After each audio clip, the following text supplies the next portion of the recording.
Good morning. Good to see you all. Are you an optimist or are you a pessimist? I mean, hands up if you're an optimist. Yeah, the pessimists wouldn't be raising their hands anyway. Well done. How many optimists does it take to change a light bulb? Answer, none. They see light in the darkness anyway. How many pessimists does it take to change a light bulb? Never mind, nobody would get the joke anyway. My family say that I'm a pessimist, but I'll let you into a secret that my family don't realize. My secret is that despite my apparent perpetual gloom, deep down underneath, I am a secret optimist. I just don't like admitting it too often in case I'm wrong. You know, everybody has a natural disposition, don't they? If you're familiar with the Winnie the Pooh stories, then you will know that Tigger is a bouncy sort of person and Eeyore is a gloomy person. Eeyore's my favorite, actually. But whatever your natural personality, our circumstances often affect whether we feel positive or negative, whether we feel hope or whether we feel despair. It's easy to be positive, isn't it, when everything's fine? I mean, you know, when the sun is shining and your bank account is full and everything's going well in life. But what about when our situation gets worse, when times get tough, when bills are piling up, if we're out of work, or if someone that we love dies, or when sickness robs us of enjoyment and freedom, or where other people show their weaker side or even their darker side? Even the most positive person can feel sad sometimes. That's when it can be hard to keep positive. Maybe you're going through one of those tougher times now. I don't know. But sometimes you wonder how it's going to go. And trying to sort of snap out of it just doesn't always work, does it? So what can we do when we feel like that? Well, today we're looking at this very old Bible story that starts with a woman who has good reason to feel sad. It's from the book of Ruth in the Old Testament part of the Bible. And these Old Testament ancient historical stories are relevant to us because they describe the way people tick and their choices and their suffering and their experiences. Well, they track our own lives. They're basically tracking our own lives and experience. So as we read about the characters in the story, and what God does and does in their lives, it connects with our lives. And it teaches us about what God can do in our lives today. So this woman describes herself as having been full, but now feeling empty. She was upbeat, but what has happened to her has now made her downbeat. That can happen to any of us.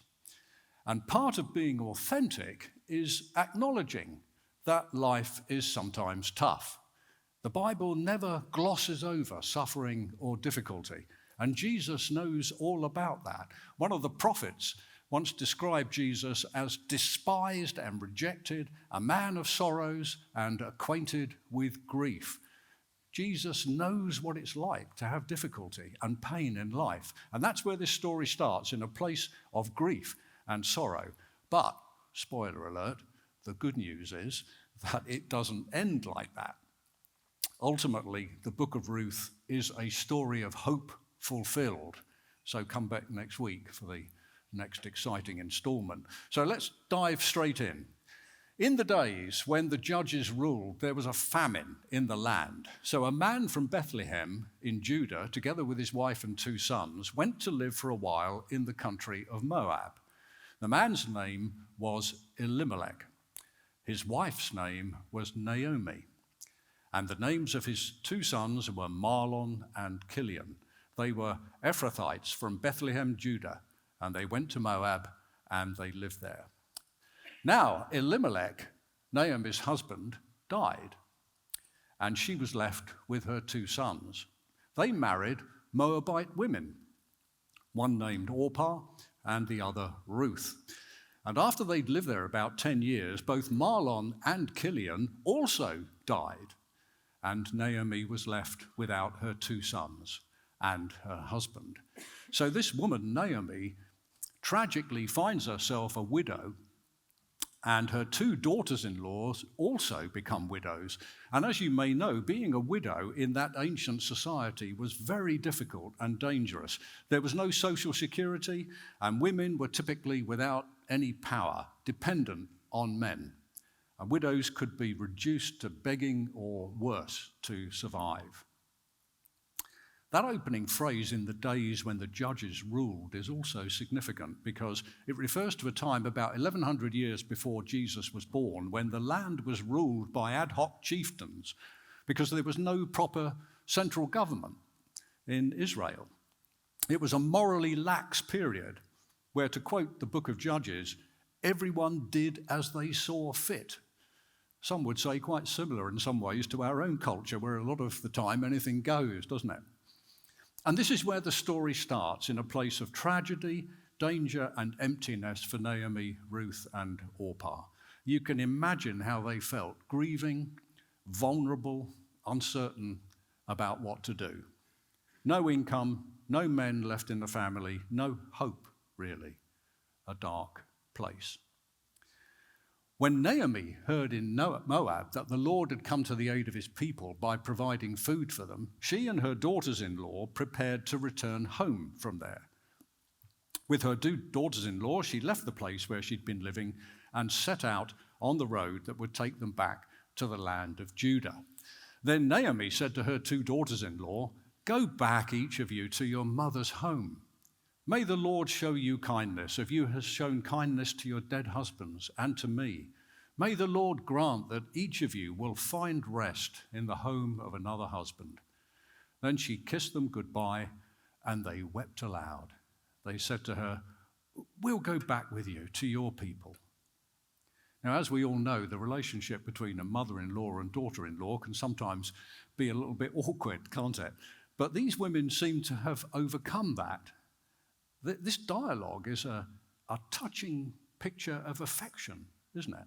And it shows how much they've grown together. I wonder what it was that Orpah and Ruth had experienced from Naomi that drew them towards her. I guess over the years in Moab, they would have seen her faith in the God of the Hebrews being worked out in her life. Naomi is very open about her faith in God, quite naturally weaving God's name into what she says and blessing her daughters-in-law with in her prayers for them. She obviously loved these two women and wanted the best for them, and they don't want to leave her. But Naomi said, "Return home, my daughters. Why would you come with me? Am I going to have any more sons who could become your husbands? Return home, my daughters. I'm too old to have another husband. Even if I thought there was still hope for me, even if I had a husband tonight and gave birth to sons, would you wait till they grew up? Would you remain unmarried for them? No, my daughters, it's more bitter for me than for you, because the Lord's hand has turned against me." At this, they wept aloud again. You can just feel Naomi's anguish in this. This is not just pessimism. She is grieving as she advises them to go back. She's disappointed in God because she interprets what's happened to her as the Lord's hand turned against her. And this outpouring of sadness and grief is enough to convince Orpah that Naomi is sadly right. Orpah realizes that even though she's a widow, her best chance for a life is back in Moab, where she came from, not Israel, where she'd be a foreigner. And so, caught between the love of her mother-in-law and the need to find a future with hope, she sadly turns back. Then Orpah kissed her mother-in-law goodbye, but Ruth clung to her. "Look," said Naomi, "your sister-in-law is going back to her people and her gods. Go back with her." And now we come to the key moment in this chapter 1 of Ruth. If you've ever seen the film Sliding Doors, you ever seen the film Sliding Doors? You'll know it's about a split-second decision that has major long-term consequences. The film shows how two different choices play out in the long run. Well, this is what you might call a sliding doors moment, where a key decision makes a massive difference. Orpah turns back to Moab, and Naomi significantly describes her decision as going back to her people and her gods. So despite Orpah's obvious love for Naomi, it seems she didn't really share Naomi's faith in Yahweh, the God of Israel. But when Naomi challenges Ruth to do the same as Orpah, to go back to Moab, Ruth makes a different decision. In contrast to Orpah, Ruth clings to Naomi and to her direction towards Israel. And Ruth comes out with this amazing statement of commitment and faith. But Ruth replied, "Don't urge me to leave you or turn back from you. Where you go, I will go, and where you stay, I will stay. Your people will be my people, and your God will be my God. Where you die, I will die, and there I will be buried. May the Lord deal with me ever so severely, if even death separates you and me." When Naomi realized that Ruth was determined to go with her, she stopped urging her. This is the moment of truth, you see, where Ruth declares her allegiance not only to Naomi, but to the God of Israel and not the gods of Moab. Something about Naomi, something about the way she lived and her open faith and witness to the God of Israel must have had a significant impact on Ruth. Must have given her a glimpse of Naomi's God, a God more compelling to Ruth than the gods of Moab or the lure of a life back home. Think about what Ruth was choosing to risk as a foreigner, a Moabite widow coming to live in an Israelite community. Ruth had no prospects, nothing except her love and her companionship for Naomi and faith in God. She makes the tough choice to follow Naomi and her God, a choice that was all the more surprising in the anything goes morality of those days. It is an extraordinary decision, an extraordinary sliding doors moment. So the two women went on until they came to Bethlehem, and when they arrived in Bethlehem, the whole town was stirred because of them. And the women exclaimed, "Can this be Naomi?" "Don't call me Naomi," she told them. "Call me Mara, because the Almighty has made my life very bitter." You know, the name Naomi means pleasant, and Mara means bitter. Names in Hebrew are very significant. They speak of identity. And Naomi has suffered so much, she feels it has changed who she is. "I went away full, but the Lord has brought me back empty. Why call me Naomi? The Lord has afflicted me. The Lord, the Almighty, has brought misfortune upon me." So Naomi returned from Moab, accompanied by Ruth the Moabite, her daughter-in-law, arriving in Bethlehem just as the barley harvest was beginning. That is the end of chapter 1, and it sets up the rest of the story. But even in this introduction, there is a lot to learn, because we see feelings of despair and hope and choices being made and the consequences of those choices. There's a series of decisions here about going to Moab and going back to Israel. And underneath those decisions are values and motives and desires. And it's in unpacking these inner motives and values that we can see ourselves in this story and we can learn. For a start, there's an economic motive: famine, food, material provision, and that is a powerful motivator. And in fact, economic pressure runs right through this book of Ruth, just as it runs right through our lives. We often have to make decisions, don't we, about money and provision, and because it affects our lives and our families, the jobs we choose, the places we live, and so on. And we see that economic pressure right at the start of the story. There's a famine in the land of Israel, so Elimelech went down to Moab. Seems pretty logical, doesn't it? I mean, any of us might have done the same thing, except that there was more at stake here than food. Moab was about 50 miles east of Bethlehem on the fertile east plain of the Jordan River. And the Moabites were idol worshippers. which was bad because God had called the Israelites to worship him alone and not to worship idols. The Moab idol deity Chemosh required human sacrifices, including child sacrifice, something expressly forbidden by God. And the Moabites had a long and a fraught history with Israel. That wasn't good. There'd been times in the past where Moabite women had slept with Israelite men and led them astray to a more sensual life and the worship of their idols. So with all that history, Elimelech choosing to go down to Moab for more food definitely had a spiritual and a relational risk associated with it. He was taking his family away from the main community of faith in the God of Israel and placing them in an idolatrous and a corrupt society. And one of the consequences was that his two young sons assimilated that culture, and they ended up intermarrying with Moabite women, something that God had said the people of Israel were not to do. The text gives no indication that there was anything other than getting a food supply in Elimelech's decision. You know, the grass looked greener on the other side, didn't it? Literally. Except it wasn't as a whole.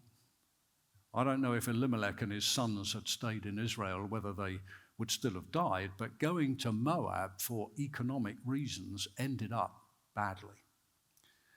And that makes me think about some of the decisions that we take in life. You know, how often do we allow money to drive our choices, to drive our decisions? Do we pay enough attention to the relational and the spiritual side of our life?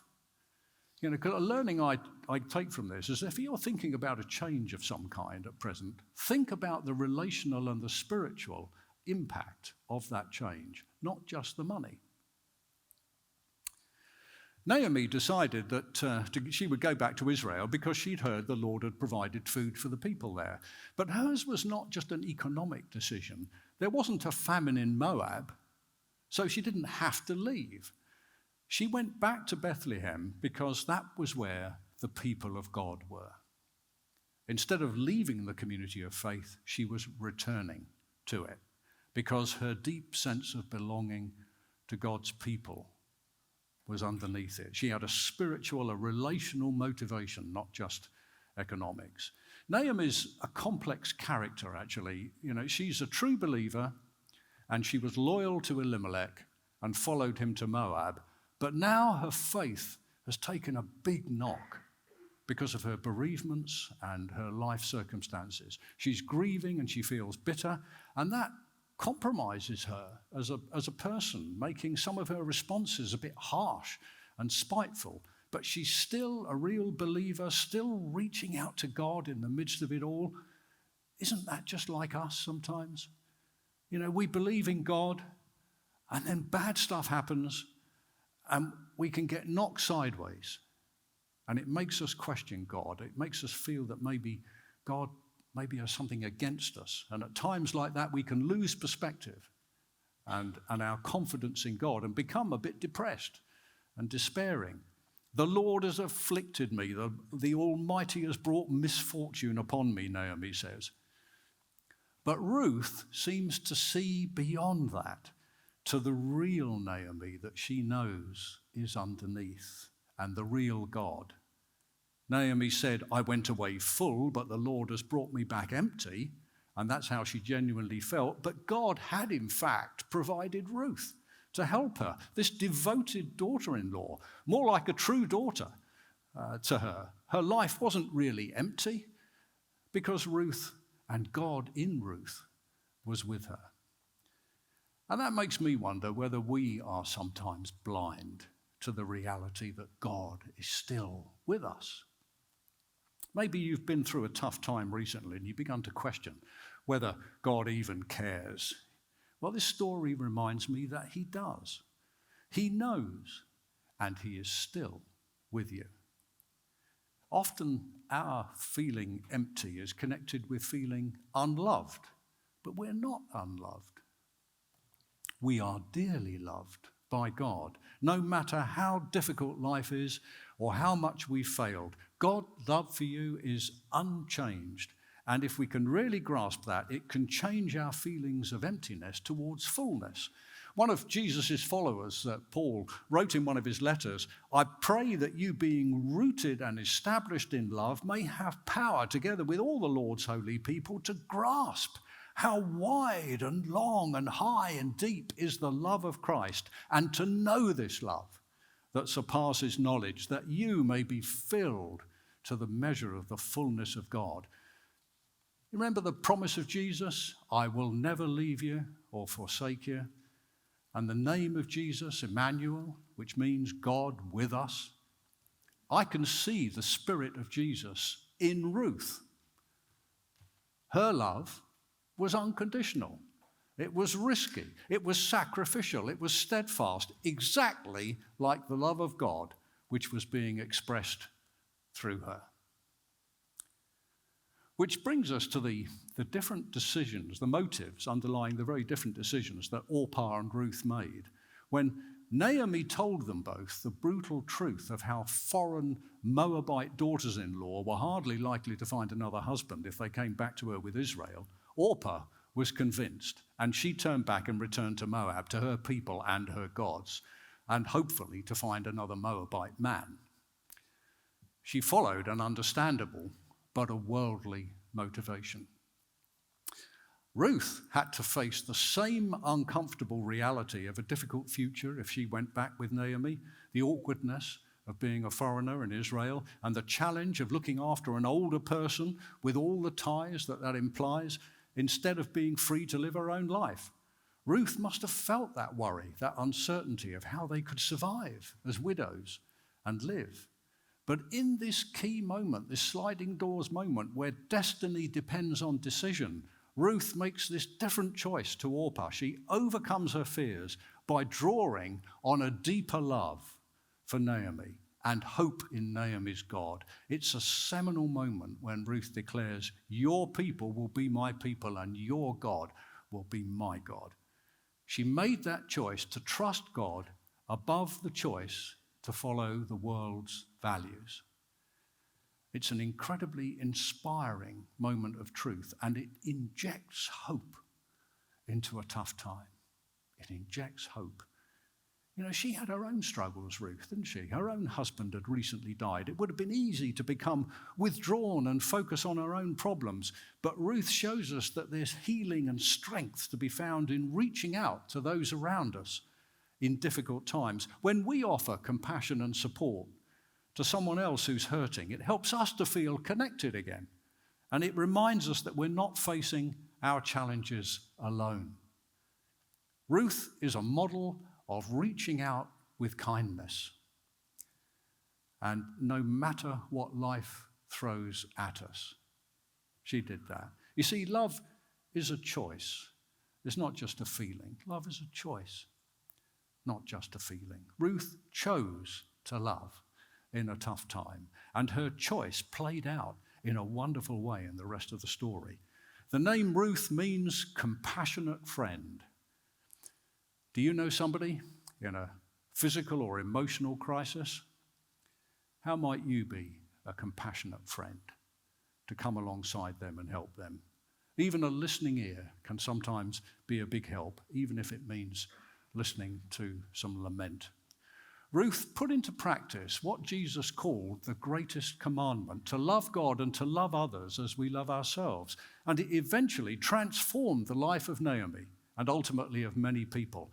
I find myself wanting to go on to tell you how the story develops and ends and how encouraging it is. There's just a hint of it in that last sentence of the chapter where it says they arrived in Bethlehem just as the barley harvest was beginning. But the reality is that we can't always just fast forward life to the good bits, can we? Can't always do that, because life is not always encouraging all of the time. There are dark times, like when we're in grief, or when money is scarce, or there's chronic sickness, or broken relationships, or where we face injustice or discrimination. It's what we choose to do in those dark times that often shapes the way things turn out in the end. And what we choose to do often depends on how we choose to direct our attention. You see, when Elimelech left Israel, his attention was on Moab and on food, and he was facing away from God's people. When Naomi chose to return to Israel, her attention was back on God, and she was facing towards God's people. But then she allowed her attention to drift inwards, and so she became despairing. But if we can be like Ruth and keep our attention on God and on others, then whatever our personality type, we can become people with hope and eventually joy. Not just optimism, but a biblical hope anchored in the reality of Jesus. Ruth was able to rise above her circumstances because she had her attention on something greater than herself or her circumstances.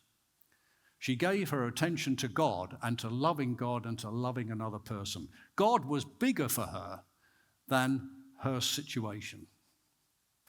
And Ruth's courageous decision to follow God and to go with Naomi in a dark time is an example to all of us that looking towards God and trusting in God rather than in our circumstances is what renews our hope in tough times. Imagine what it would be like if we could imitate Ruth's faith and love in family relationships, in the workplace, and on our everyday front line. Imagine the impact of being like that. To do it authentically, we need, as Paul said in his letter, to know this love from God that surpasses knowledge, that we may be filled to the measure of all the fullness of God, because it's ultimately out of the overflow of God's love in us that we truly and authentically love others. Ruth shows us that. If we choose to know and receive God's love, then he can overflow through us and transform our lives and the lives of the people we know. Perhaps the band would like to come back up. And as the band come up, I want to invite you to just join with me in a moment of reflection. Close your eyes if you feel comfortable with that and reflect for a moment. I don't know what life is like for you at present. Maybe everything's fine. But the chances are there are some things that you could wish were better. Some areas where, to be honest, life feels uncertain or a struggle. So in this moment of quiet, tell God in your own heart about how you feel about those things, about those anxieties, those struggles, those relationships.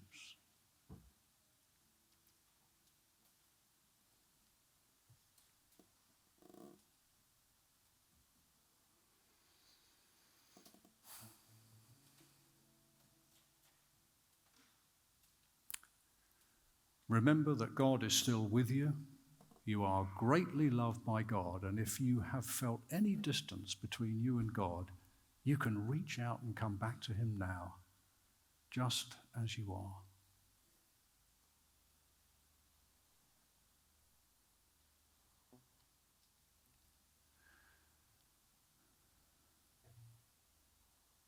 Father God, thank you for your unfailing love for us, for the fact that there's always love and hope with you.